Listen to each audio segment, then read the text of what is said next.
चलिए, तो आज हम लोग बहुत एक इंटरेस्टिंग सा चैप्टर स्टार्ट कर रहे हैं। इंटरेस्टिंग इसलिए क्योंकि बहुत सारा वर्ड जो है हम लोग जान रहे हैं, लेकिन उसको डिफाइन करने का जब समय आता है तो डिफाइन नहीं कर पाते हैं, है ना। जैसे प्लांट के बारे में जानते हैं कि प्लांट क्या है, एनिमल के बारे में जानते हैं कि एनिमल क्या है, लाइफ के बारे में जानते हैं कि लाइफ क्या है। लेकिन कह दिया जाए कि लाइफ के बारे में दो शब्द बोलिए तो शब्द निकलेगा? निकलना चाहिए, है ना। जब बायो पढ़ रहे हैं तो लाइफ क्या है, लाइफ की पहलुएं क्या हैं, उनको डिफाइन करना, उनके बारे में जानना वो बहुत ज़्यादा ज़रूरी है। कि कोई बता दिया, पूछ दिया कि लाइफ का मतलब क्या है, तो वो जानना ज़रूरी है। ऐसे बायोलॉजी में टोटल क्लास 11th और 12th निकालिएगा तो टोटल चैप्टर की जो संख्याएं आएंगी वो संख्याएं कितनी हैं?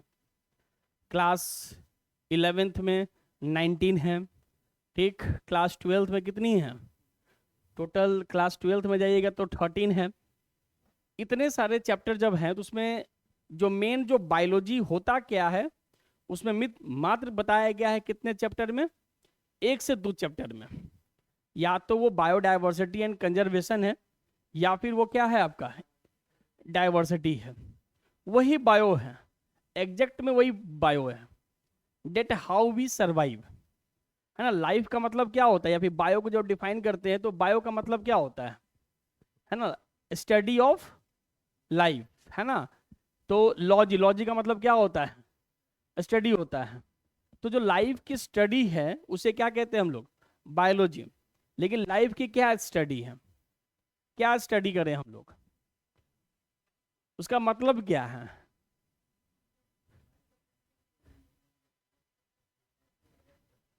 किसी भी जगह को कैसे हम लोग कहीं भी जिंदा हैं तो जिंदा होने के पीछे उसके बहुत सारे रिसोर्सेस लगे हुए हैं, इसीलिए वो जिंदा हैं।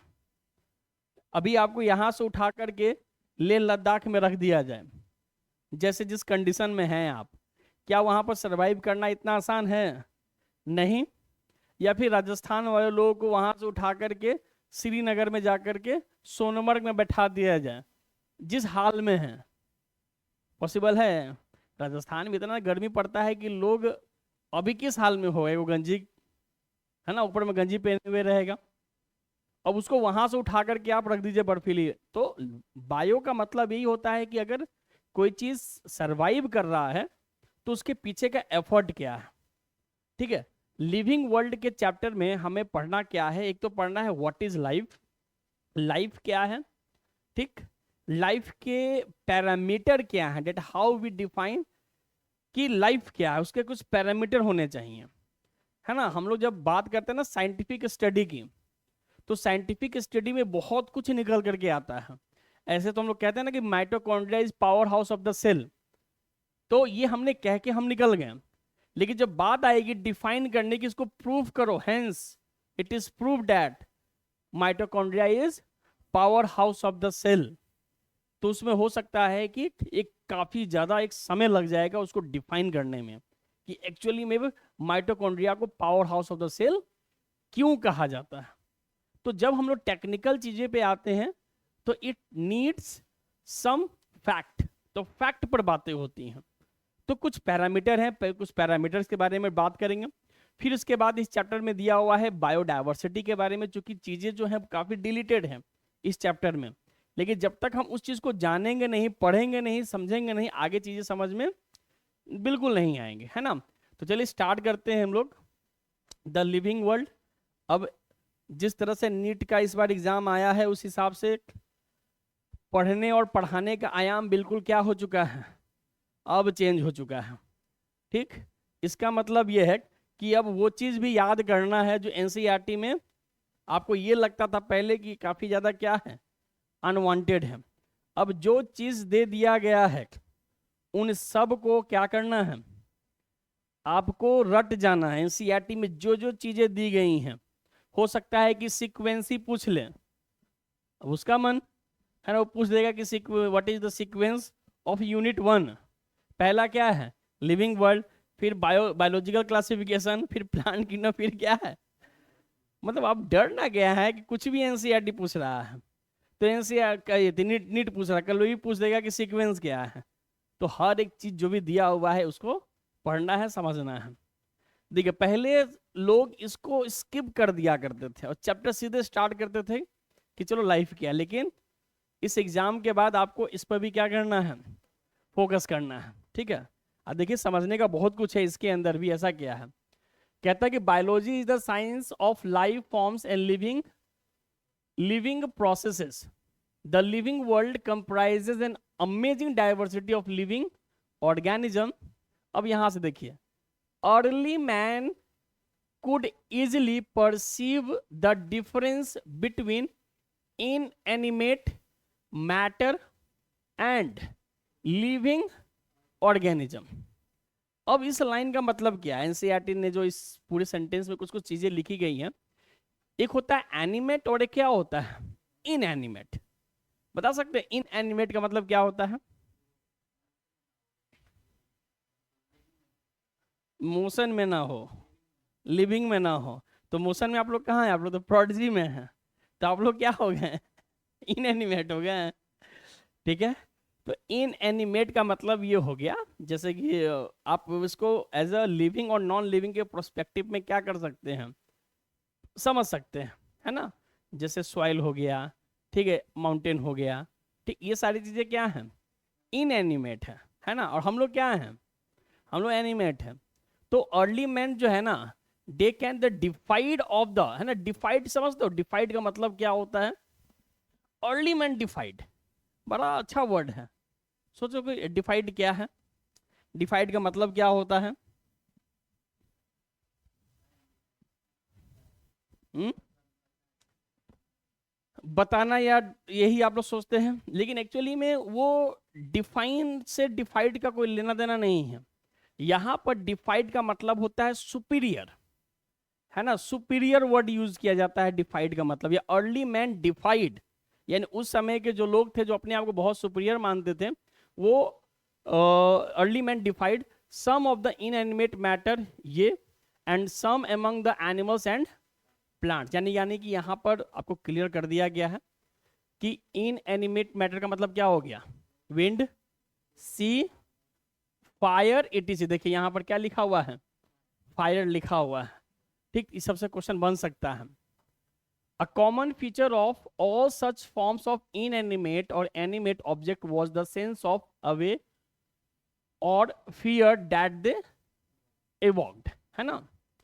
तो हम और हमारे साथ ये board, and when the dogs enter in the class and start to bark, जब वो बार्क करना शुरू करेगा तो रिस्पॉन्स कौन देगा? पहले मैं दूंगा कि पहले बोर्ड देगा? पहले हम ही लोग ना देंगे, हम देंगे, उसके बाद ये देगा। ये जैसा है, ये वैसा है। तो हम लोग एनिमेट की तरफ क्या करते हैं, हम लोग रिस्पॉन्स करते हैं, क्योंकि हम लोग भी एनिमेट हैं। अब पत्थर को चाहे इससे, कुत्ते से क्या लेना देना, कोई लेना देना नहीं है। The description of living organism including human being began much later in human history. बहुत पहले से हम लोग इस सब चीज के बारे में डिस्क्रिप्शन देते आए हैं। Societies which indulged in anthropocentric view, देखो कितना अच्छा वर्ड है, of biology could register limited progress in biological knowledge, है ना। फिर से इस वर्ड को समझिए, देखिए क्या लिखा है, society which indulged in anthropocentric view। इसका मतलब क्या है, मतलब यह है कि जो भी हमारा सोसाइटी है, जैसे कि समाज है, हमें एक कहावत या ऐसे पढ़ाया जाता था कि ह्यूमंस आर सोशल एनिमल, सामाजिक प्राणी है और समाज में रहता है। यहां पर जो सोसाइटी है, इस सोसाइटी में यह बताया गया है कि जो ह्यूमन है ना, एंथ्रोपोसेंट्रिक व्यू का मतलब हो गया कि जो ह्यूमन है, वन एंड ओनली, वो क्या है, वो सुपीरियर है। इस लाइन का मतलब ये है, इस पर भी क्वेश्चन फ्रेम किया जा सकता है। ठीक है, आगे दिया गया है कि systematic and monumental description of life forms brought in out of necessity, detail system of identification, nomenclature, classification. ये वाला लाइन आपको बाद में पढ़ने को मिलेगा, ये सब नोमेनक्लेचर के अंदर पढ़ना है। The biggest spin off such study was the recognition of the sharing of similarities among living organism both horizontally and vertically. अब इस लाइन का मतलब क्या है? अब इस लाइन को जरा डिकोड कर दीजिए, डिकोड कीजिए कि कहना क्या चाह रहा है इतने सारे लाइन में। बताइए कोई, ये क्या इसमें कहा जा रहा है? The biggest spin of such studies, यानी कि ये जो इतने चीजें हम लोग जान रहे हैं, identification, nomenclature, classification, a study was the recognition of the sharing of similarities among living organism। मतलब कि जो आइडेंटिफिकेशन है किसी चीज की, नोमेनक्लेचर है किसी चीज की, क्लासिफिकेशन जो है या नेसेसिटी डिटेल सिस्टम, ये उनके सिमिलैरिटीज और डिसिमिलैरिटीज के बेसिस पे क्या किया गया है? बांटा गया है ना। ध्यान से एनसीईआरटी पढ़िएगा तो समझ में आएगा कि तो क्या लिखा हुआ है। The biggest spin off search study, ये सर्च स्टडीज में क्या आएगा? आइडेंटिफिकेशन आएगा, नोमेनक्लेचर आएगा और क्लासिफिकेशन आएगा। आम और लीची को हम लोग फल कहते हैं कि सब्जी कहते हैं? फल। आपको पैसा दे दिया गया कि 100 रुपये जाइएगा फल ले आइए, तो अब क्या लेकर जाइएगा घर पर? फल लाना ही है ना। ऐसा कोई डिस्क्रिप्शन है कि नहीं भाई 1 किलो लीची लेकर के आओ, फल लाना है? तो आप कोई भी फल क्या कीजिएगा? उठा के ले आइएगा। फिर घर पे आप लेके गए, डांट पड़ा कि तुम आम क्यों नहीं लेकर के आए, तो आप पूछिएगा ना कि आपने इसके बारे में बताया। ये हो गया रॉबर्ट इंफॉर्मेशन या फिर पढ़ाई, कि बोल दिया गया है कि 100 रुपया का फल लाना है, तो आपने क्या किया? कुछ भी उठा के ले आया, क्योंकि आपके दिमाग में क्या डाल दिया गया? फल डाल दिया गया। ठीक। आपको पता है कि what is the difference between mango and लीची? आपको पता होना चाहिए कि दोनों में डिफरेंस क्या है। तो उनके डिफरेंसेस के बेसिस पर उनको क्या किया गया है? उनको क्लासिफाई किया गया है। किसी भी चीज को हम लोग उसके बेसिक सिमिलैरिटीज और डिसिमिलैरिटीज के बेसिस पे क्या करते हैं? हम लोग उसको क्लासिफाई करते हैं। आ रही है ना बात समझ में? ठीक। तो it was of such study was the recognition of the उनके sharing of similarities among the living organism both horizontal and, यहाँ जो लिविंग ऑर्गेनिज्म जो दिया हुआ है, इसमें प्लांट के बारे में चर्चा नहीं की गई है। यहां पर चर्चा की गई है किसके बारे में? एनिमल्स के बारे में। ठीक है, यहां पर प्लांट्स के बारे में चर्चा नहीं है। या फिर हम अगर हम एनिमल्स का एग्जाम्पल दें तो वहां प्लांट्स को भी आप क्या कर सकते हैं? पुट कर सकते हैं, है ना। अब देखो यहाँ पर हॉरिजॉन्टल में क्या लिखा हुआ है। हॉरिजॉन्टल का मतलब क्या हो जाएगा? यहां पे देखिए हॉरिजॉन्टल का मतलब ह्यूमन और एलिफेंट और माइस और लॉयन, इनको हम लोग किस कैटेगरी में रखेंगे? ये सारे जो कैटेगरी जो मैंने लिखा है, ये किस कैटेगरी में है? हॉरिजॉन्टल। ठीक है। अब जो वर्टिकल है, समझने का कोशिश कीजिएगा कि वर्टिकल के बारे में क्या बताया गया है।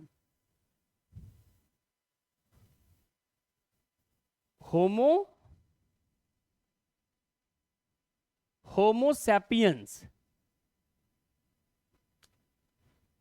होमो इरेक्टस,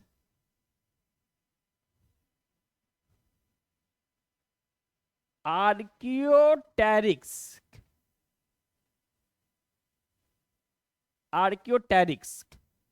ये जितने भी एग्जाम्पल हैं, ये सारे एग्जाम्पल हैं किस चीज के? ये सारे एग्जाम्पल है वर्टिकल के, है ना। लेकिन आप कैसे मानिएगा कि हाँ सर आप जो बता रहे हैं वो सही है? हॉरिजेंटल में यही क्यों होगा, वर्टिकल में यही क्यों होगा? आप चेंज कर दीजिए।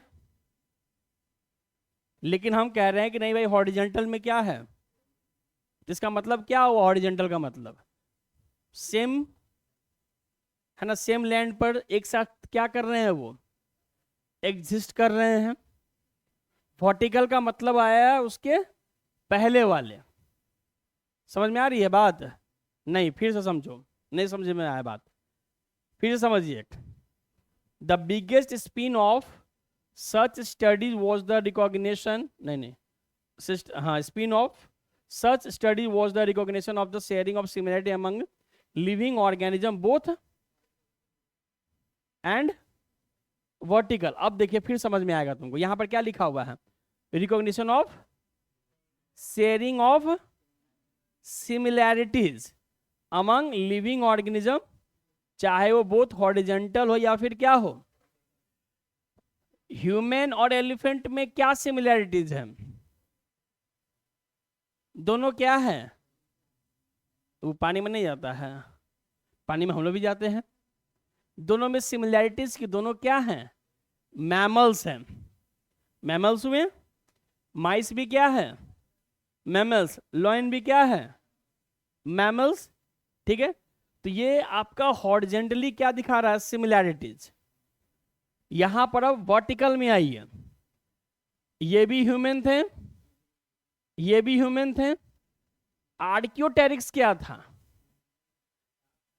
ये ह्यूमन नहीं था, ये था रेप्टाइल्स और एप्स का मिला हुआ कैरेक्टर, जिसके पास बिग तो था लेकिन टीथ नहीं था, है ना। चोंच था, दांते नहीं था। तो दांत नहीं था लेकिन बिग था, तो ये बिग किसका कैरेक्टर हो गया? बर्ड्स का। टीथ तो है नहीं, ठीक। जो उसके पास ये पाम थे, ठीक है, ये जो पाम था, ठीक, इनके पास क्या था? उनके पास विंग्स था। तो ये किसका कैरेक्टर हो गया? बर्ड्स का। तो इसके पास रेप्टाइल से क्या था कैरेक्टर्स? रेप्टाइल का कैरेक्टर क्या होगा फिर? आर्कियोटेरिक्स से ही चीजें बिल्कुल क्या हुई हैं? इवॉल्व हुई हैं। तो बर्ड्स का तो कैरेक्टर हो गया। अब बताओ कि कैरेक्टर रेप्टाइल्स का क्या होगा इसके पास, आर्कियोटेरिक्स के पास?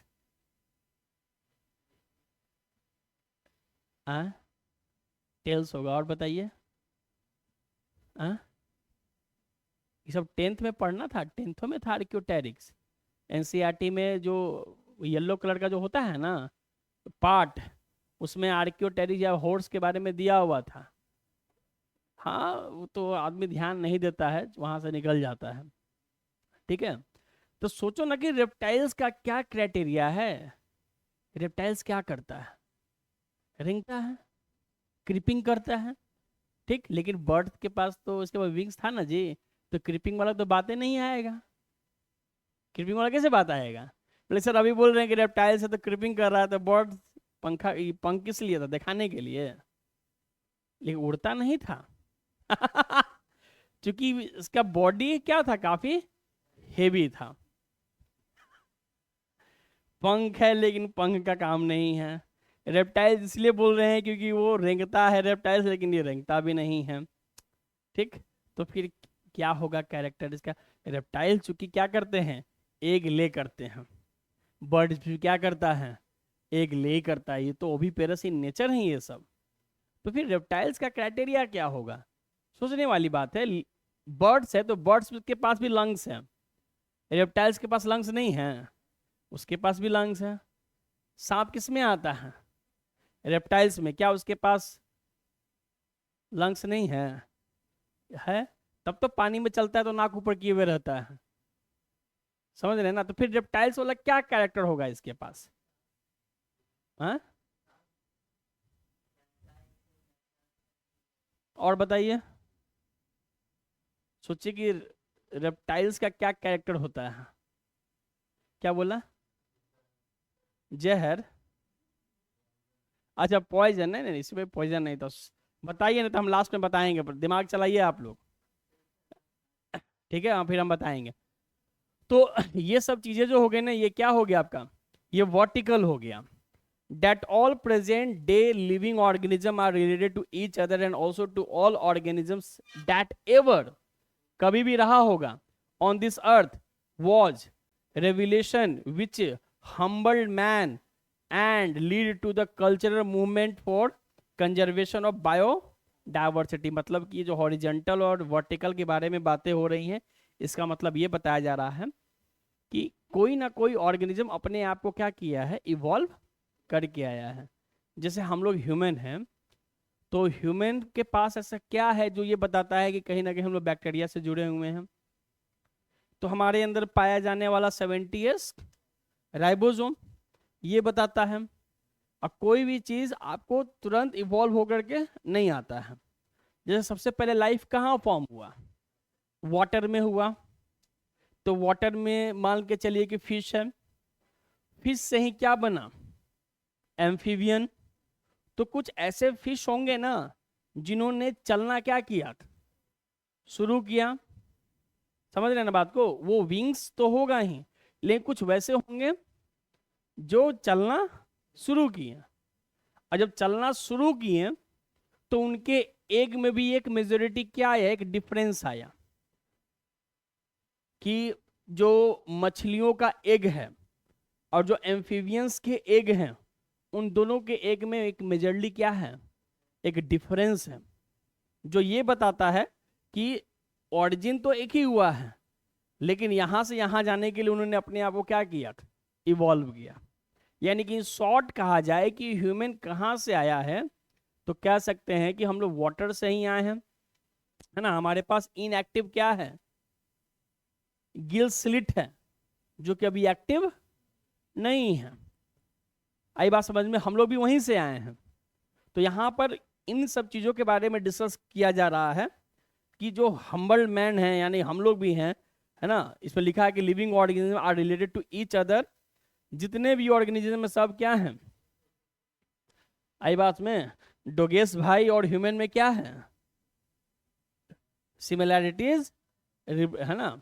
या फिर कोई भी ऑर्गेनिज्म इस धरती पे था और चला गया, उसका और हमारा क्या रहा है, रिलेशन रहा है ना। डायनासोर्स का भी कुछ ना कुछ रिलेशन होगा ही।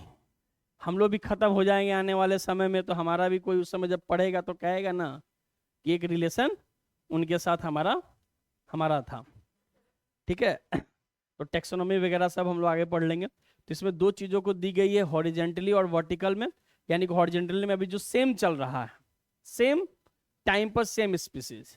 हॉरिजेंटल जो उसके जस्ट जो इस धरती से क्या हो चुके हैं, इंडेंजर्ड हो चुके हैं, तो उनके और उनके बीच में भी हमारा क्या है। तो लाइफ समझ रहे हैं तो ये जानना पड़ेगा ना कि लाइफ आया कहाँ से, और लाइफ आया तो उनके बीच में रिलेशन क्या क्या है ना। हम लोग मंकी से इवॉल्व हुए हैं, लेकिन अगर हम लोग मंकी से इवॉल्व हुए हैं तो अभी जो मंकी है जो ब्लॉग बना रहा है, वो क्यों नहीं इवॉल्व हुआ, वो इवॉल्व हुआ नहीं हुआ है। मतलब हम लोग जिस मंकी से इवॉल्व हुए हैं, उस मंकी के पास कुछ खास क्या होगा, कुछ खास बातें होंगे, है ना। जो नहीं चाह रहा था कि हमेशा क्या बन के रहें, बंदर बन के रहें, थोड़ा अपने आप को क्या किया, वो अपने आप को इवॉल्व किया कि ह्यूमन बन के देखते कि ह्यूमन क्या होगा। और जो नहीं बना वो अभी क्या बना रहा है, ब्लॉग बना रहा है। चलिए इनके बारे में भी पढ़ लीजिए, ये सब जानना ही है, ठीक। सबसे पहले इन साइंटिस्ट का नाम जान लीजिए कि साइंटिस्ट का नाम क्या है, अर्नस्ट मेयर। इनके नाम में यही खासियत है कि इनके नाम के नीचे जो डेट ऑफ लिखा हुआ है बर्थ से लेकर के, इसमें इनकी 100 साल की क्या रही है, जर्नी रही है ना। 100 साल।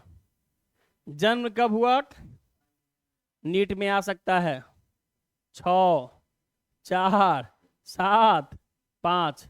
तो कौन सा जुलाई, ईयर भी पूछ देगा, है ना, जगह पूछ देगा, है ना, फिर उसके बाद कंट्री पूछ देगा, ये सब याद रखना है, ठीक है। Ernst Mayr, the Harvard University evolutionary biologist who has been called, ये 20वीं सेंचुरी के क्या माने जाते थे या क्या कहा जाता था? डार्विन। डार्विन बहुत खतरनाक काइंड ऑफ साइंटिस्ट थे, बहुत खतरनाक। खतरनाक कहने का मतलब ही नहीं कि इनके पास बम गोला सब था, ठीक है। सबसे खतरनाक चीजें क्या होती हैं? पेन होता है ना, सबसे खतरनाक चीज यही है। तो डार्विन को बहुत बुद्धिजीवी लोग मानते थे, बहुत बेहतर साइंटिस्ट थे। और उन्हीं के इर्द गिर्द कौन रहे हैं आपके? Ernst Mayr. चूंकि यहां पर डाल ही दिया गया है क्या? इवोल्यूशन। और फादर ऑफ इवोल्यूशन किनको बोलते हैं? Charles Darwin. इवोल्यूशन का मतलब क्या होता है? चेंज, बदलाव। लेकिन वो किसी सिंगल स्पीसीज के लिए नहीं, कभी भी बदलाव होगा तो होल पॉपुलेशन के लिए होगा, है ना। अकेले मेरा सिंह नहीं आएगा, आएगा तो सबका आएगा। आई बात समझ में? सिर्फ मेरा ही नहीं कटेगा, सबका कटेगा। Was one of the 100 greatest scientist of all, यानी कि 100 साइंटिस्ट के बारे में जब भी हॉल ऑफ फेम बनेगा उसमें कौन कौन आएंगे, है ना। आईसीसी हॉल ऑफ फेम बनेगा तो उसमें किसका नाम आएगा? सचिन तेंदुलकर, और कौन है? सौरभ गांगुली भी हैं, शायद राहुल द्रविड़ हैं, है ना। 11 भारतीय हैं उसमें। अभी नए गए हैं कौन? थाला फॉर रीजन। तो mayor joined Harvard faculty of arts and science. ये क्या ज्वाइन किए हैं? ये आर्ट्स में भी और साथ में, और आज के डेट में वो अकेले साइंस नहीं हो रहा लोगों से।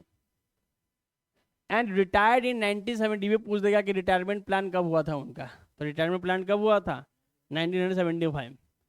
Assuming the title Alexander Agassiz professor of zoology emeritus.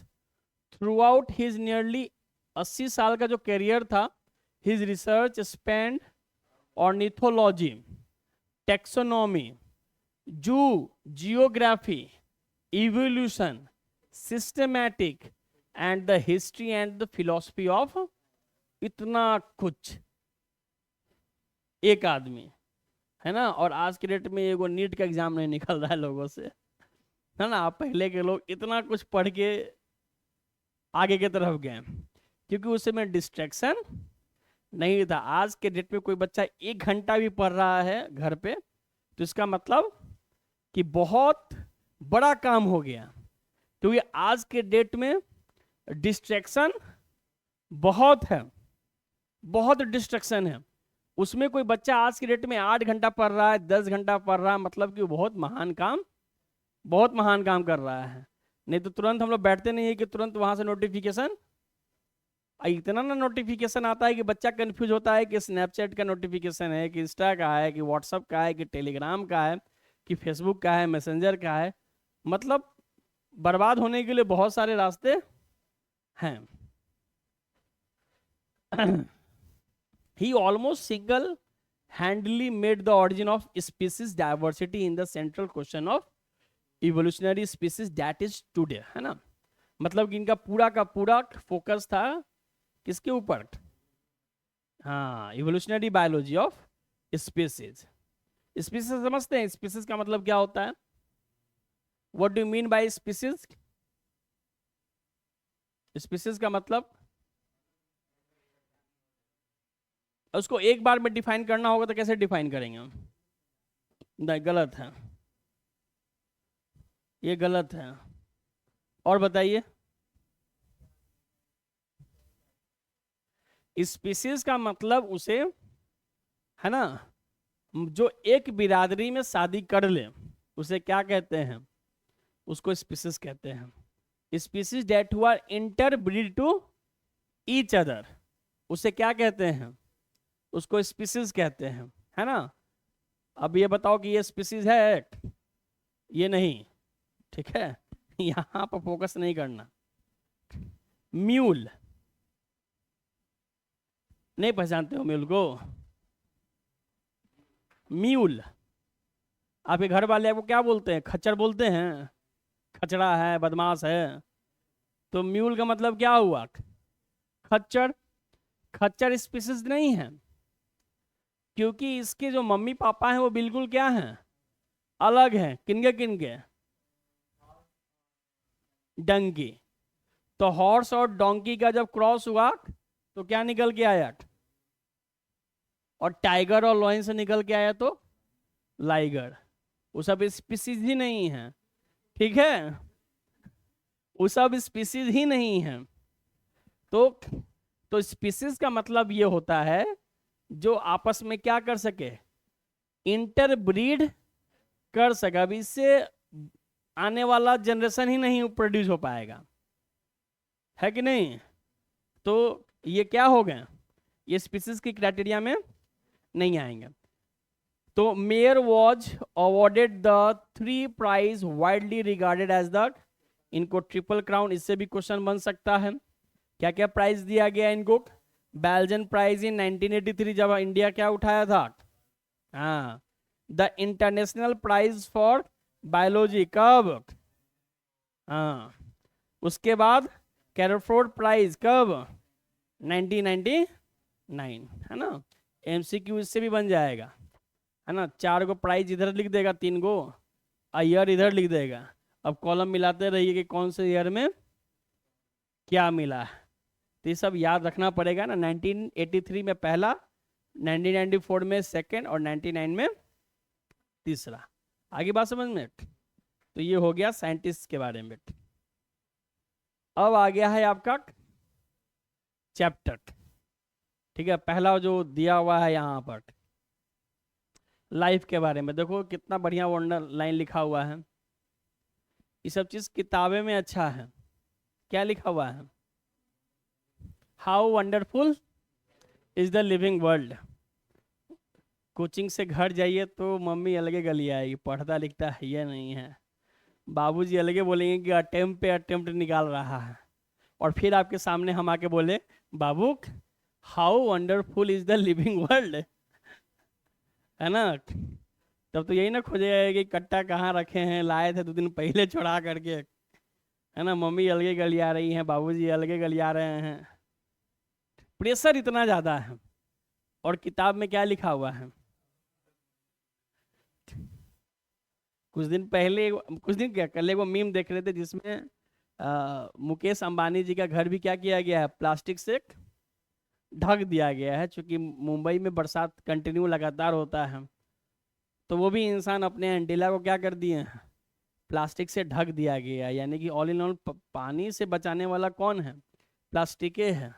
चाहे वो आपके मोबाइल हो, चाहे मुकेश अंबानी जी का घर हो। उनसे भी कुछ है कि वो हाउ वंडरफुल लाइफ इज, तो वो बताएंगे ना कि कितना प्रॉब्लम है, घर इतना बड़ा बना दिया कि पानी झटास मार रहा है। तो कहने की बातें हैं कि how wonderful is the living world. या फिर पहाड़ में चले जाइएगा तो आपको लगेगा कि सही में लाइफ कितना, हाँ अगर पॉकेट में पैसा है तब। वो पैसे पे सब कुछ डिपेंड करता है।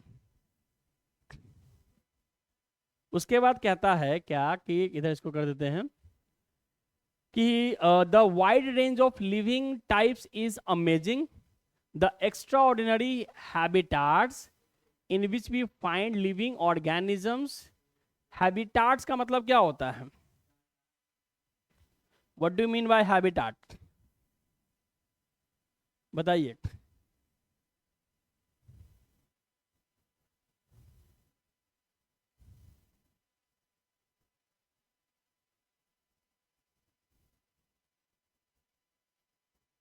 हैबिटाट्स का मतलब?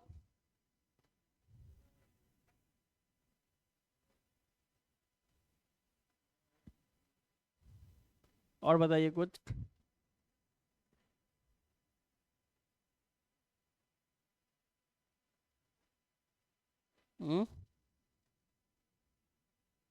Specific region. और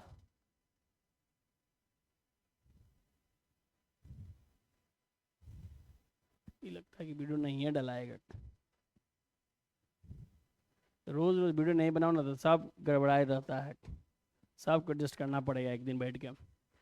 हैबिटाट्स का मतलब होता है जिस दिन आप लोग मंत्री बन जाइएगा, लोगों को कहिएगा कि कहाँ आइए, घर नहीं कहिएगा तो क्या कहिएगा, आवास पे आइए, सारा समाधान वहीं पे किया जाएगा। तो हैबिटाट्स मीन्स आवास, इन विच वी फाइंड, देखो अब क्या क्या, be it cold, cold mountains, deciduous forest, जिसका एग्जांपल क्या मिलेगा आपको, इसका एग्जांपल बताइए, ocean, fresh water lakes, deserts और हॉट स्प्रिंग, है ना, लीव्स अस स्पीच, मतलब बता ये रहा है कि लाइफ कहाँ नहीं है।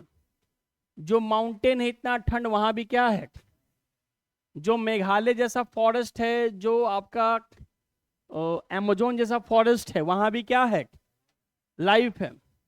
ओशन जो इतना गहरा है, वहां भी क्या मिलेगा, the beauty of galloping horse of the migrating birds, the valley of flowers, or the attacking shark evokes away and a deep sense of, ये कितना अच्छा है। लेकिन शार्क के सामने अंशु आ जाए तो लाइफ कैसा रहेगा,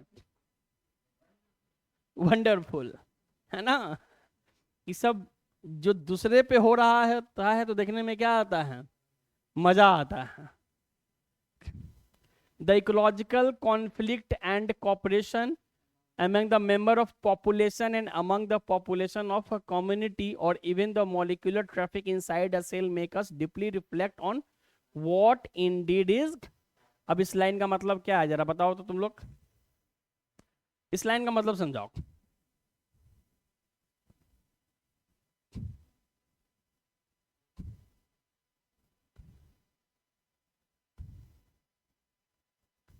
इस लाइन का मतलब समझाइए, अंशु जी बताइए।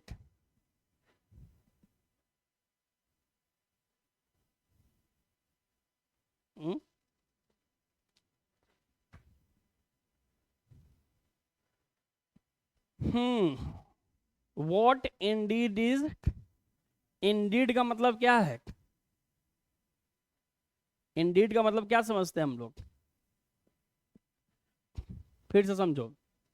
The ecological conflict and cooperation among members of a population and among population of a community, member of a,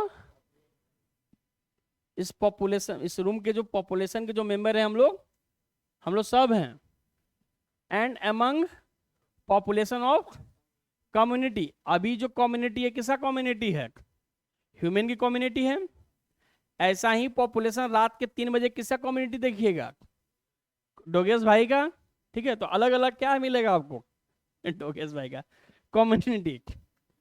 और even the molecular traffic inside a cell making us, जो डोगेश भाई का मॉलिक्यूलर ट्रैफिक है और जो हमारा है वो बिल्कुल क्या है, अलग है कि सिमिलर है। उसके अंदर भी भाई न्यूक्लियस है, हमारे शरीर के अंदर भी क्या है, न्यूक्लियस, उसके अंदर भी ब्लड है, तो हीमोग्लोबिन होगा, हमारे बॉडी में भी क्या है, हीमोग्लोबिन है। That us deeply reflect on what Indeed is life. Indeed का मतलब होता है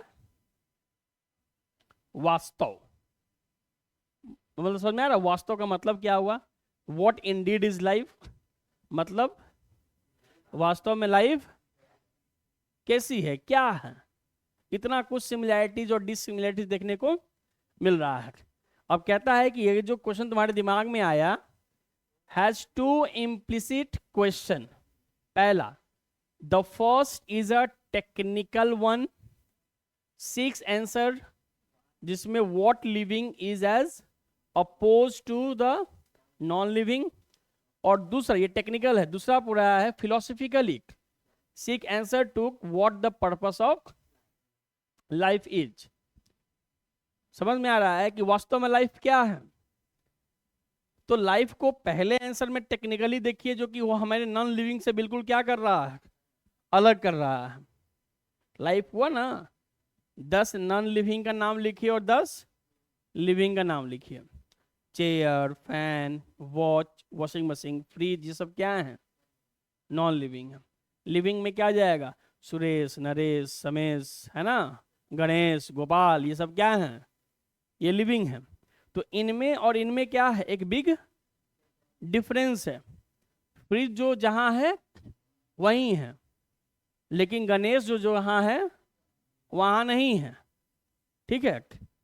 दूसरा कह रहा है फिलोसफिकली कि हमारे जिंदगी का पर्पस क्या है। अभी तो एक ही पर्पस दिख रहा है कि क्या करना है, पता नहीं, है ना, नीट निकालना है कि जेई निकालना है। ठीक। 11th 12th में क्या ही पर्पस रहेगा? यही ना रहेगा कि एग्जाम बढ़िया से क्या हो जाए, निकल जाए। एग्जाम निकल जाएगा तब फिर रहेगा कि हाँ कोई कंपटीशन का क्या कर लें, तैयारी कर लें।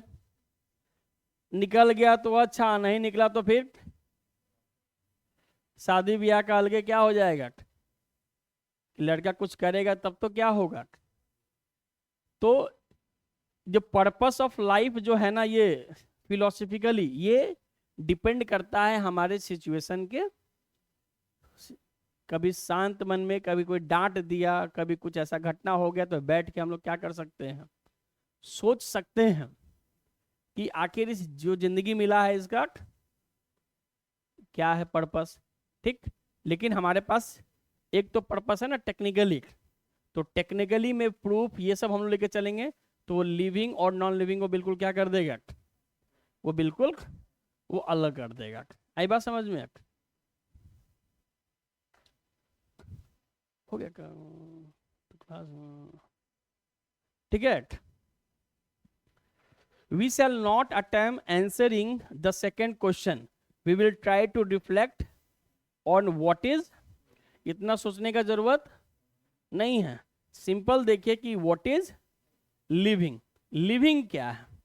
तो लिविंग को हम लोग डिफाइन नहीं कर सकते हैं। Living that what is the life that could not be defined. बस हमारे पास क्या हो सकता है, कुछ पैरामीटर, कुछ पैरामीटर्स हो सकते हैं। क्या क्या हो जाएगा पैरामीटर्स में, बताइए क्या क्या हो जाएगा?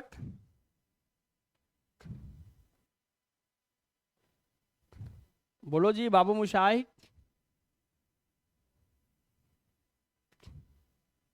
एक डाल सकते हैं हम लोग इसके, डिफाइनिंग फीचर, और एक क्या हो सकता है, एक हो सकता है उसका लक्षण, यानी कि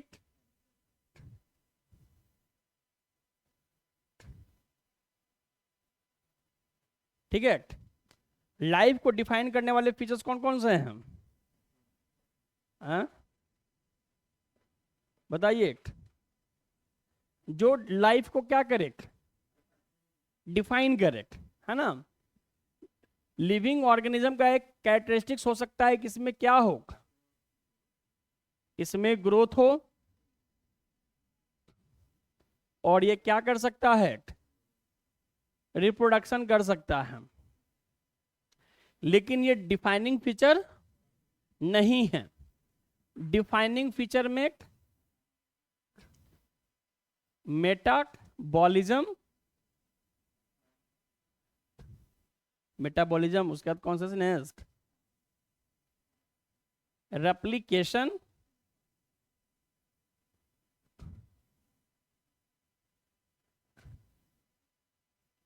कॉन्शसनेस, या फिर इसमें हम लोग सेल्फ कॉन्शसनेस लिख सकते हैं। और इसके ऊपर आप बाबू स्टार मार्क दे दीजिएगा। स्टार मार्क इसलिए कि मोस्ट अप्रोप्रिएट अगर डिफाइनिंग फीचर आएगा तो वो क्या आ जाएगा, वो कॉन्शसनेस है ना। Most appropriate defining feature to being a life that is consciousness. ये मैं क्यों बोल रहा हूं कि मोस्ट अप्रोप्रिएट है, वो जब हम लोग डिफाइन करेंगे तो समझ में आएगा। तो लाइफ को एक डिफाइनिंग फीचर है कि ये इसमें कोई भी एक्सेप्शन नहीं है, नो एक्सेप्शन। लेकिन यहां पर क्या है, ये एक्सेप्शन है ग्रोथ सिर्फ आप ही में नहीं होता है, जो मेरा बाइक नीचे लगा हुआ है सुबह से उसके ऊपर भी क्या हुआ है, ग्रोथ हुआ है। तेल का ग्रोथ नहीं हुआ है, होता तो मजा आ जाता। किसका ग्रोथ हुआ है, धूल का एक लेयर आया है ना। अगर बढ़िया चीज नापने वाला हो तो उस धूल का भी कम से कम 0.1 ग्राम निकल सकता है ना। ठीक, तो ग्रोथ तो आप नॉन लिविंग में भी क्या कर सकते हैं, देख सकते हैं। जैसे रेनी सीजन, तो रेनी सीजन में क्या देखोगे आप कि जो वुड है वो क्या हो जाता है, वो स्वेल कर जाता है, तो ग्रोथ हुआ ना। रिप्रोडक्शन, जरूरी नहीं है कि हर लिविंग ऑर्गेनिज्म क्या करे, रिप्रोड्यूस ही करे। कुछ वैसे भी हैं जो रिप्रोड्यूस, जैसे अभी हम लोग म्यूल की बात की है, म्यूल रिप्रोड्यूस कर सकता है, नहीं ना। तो जैसे वर्कर बी रिप्रोड्यूस कर सकते हैं, नहीं कर सकते हैं। कुछ इनफर्टाइल कपल्स हैं जिनके बाल बच्चे नहीं हैं, तो क्या वो उनके पास लाइफ नहीं है ना। मतलब कि ये ऐसा चीज है जिसमें कोई एक्सेप्शन नहीं है, ये चीज होना ही होना है, मेटाबॉलिज्म होना ही होना है। ठीक, अगर हम लोग ग्रोथ की बात करें कि ग्रोथ सर होता है ना, तो ग्रोथ में बाबू ये करना होगा कि ये ग्रोथ बिल्कुल क्या होना चाहिए, रिवर्सिबल कि इरिवर्सिबल, इरिवर्सिबल होना चाहिए। माउंटेन को तो काट के क्या कर सकते हैं हम लोग, है ना, लेकिन कुछ साल के बाद फिर क्या होगा, हाथ काट के रख दिया जाए। अब 5 साल के बाद या 50 साल के बाद देखें कि हाथ थोड़ा बड़ा है कि नहीं। नहीं समझ में आया बात, समझ रहे हैं ना। ग्रोथ भी हो तो कैसा ग्रोथ हो, और इंट्रिंसिक होना चाहिए, यानी कि बॉडी के इंटरनल होना चाहिए, आउटसाइड नहीं होना चाहिए, है ना। और कैसा होना चाहिए, साथ में इरिवर्सिबल भी होना चाहिए। तब जाके कहेंगे कि ये ग्रोथ किसमें पाया जाता है, लिविंग ऑर्गेनिज्म में, है ना। हमारे बॉडी के अंदर जो सेल है, तो सेल का भी साइज क्या होगा, बढ़ेगा ही, शेप क्या होगा उसका, चेंज होगा ही होगा। नहीं समझ में आ रहा बात। तो यहां पर जो सेल आ गया, तो सेल ही लिविंग और नॉन लिविंग को क्या कर दिया, यही पे डिवाइड कर दिया।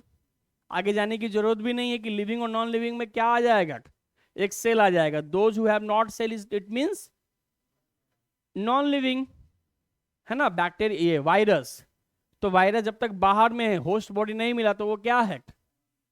लेकिन जैसे उसको लिविंग मिल गया, कोई होस्ट बॉडी मिल गया, तो वो भी क्या हो गया, वो भी लिविंग हो गया। यानी कि ग्रोथ के लिए हम लोग क्या कर सकते हैं, इंट्रिंसिक और इरिवर्सिबल लिखा जा सकता है कि अगर ग्रोथ अगर होना होगा, अगर डिफाइनिंग फीचर, तो उसमें ये सारे क्राइटेरिया होने चाहिए, है ना। तब जाकर कहेंगे कि ठीक है, ग्रोथ भी क्या है, डिफाइनिंग फीचर में आएगा।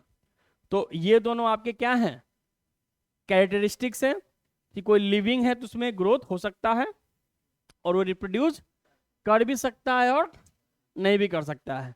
लेकिन जितने भी लिविंग ऑर्गेनिज्म उनमें सब में क्या होगा, यानी कि केमिकल रिएक्शन होगा ही, है ना। आप खाना खाइए और हम खाना खाएंगे तो क्या होगा, O2 आया और C6H12 O6 को क्या कर दिया, तोड़ क्या वो क्या दे दिया, तो बॉडी के अंदर हुआ ना reaction, A plus B equal to क्या आ गया, C आ गया। ठीक है, हमारे बॉडी में नंबर ऑफ DNA क्या होते हैं, इंक्रीज होते हैं। साथ में हम लोग के पास क्या है, कॉन्शियसनेस है। कोई एक चपाट मार देगा 10 आदमी के बीच में तो क्या होगा, शर्म आएगा, नहीं आएगा शर्म ससुराल में। तो हमारे पास क्या है, हमारे पास सोचने समझने की एक कैपेसिटी है। आई बात समझ में। तो ये सारे आपके डिफाइनिंग फीचर है। और ये तो अगले लेक्चर में, अगले क्लास में हम लोग एक एक को क्या करेंगे, धीरे धीरे डिफाइन करेंगे, और अगले क्लास में हम लोग डिफाइनिंग फीचर में ये सारे चीज को अच्छे से एक्सप्लोर करके बायोटेक्नोलॉजी के ऊपर, सॉरी बायोटेक्नोलॉजी कर रहे हैं, बायोडाइवर्सिटी के ऊपर तुरंत पहुंच जाएंगे। हाँ, बायोडाइवर्सिटी।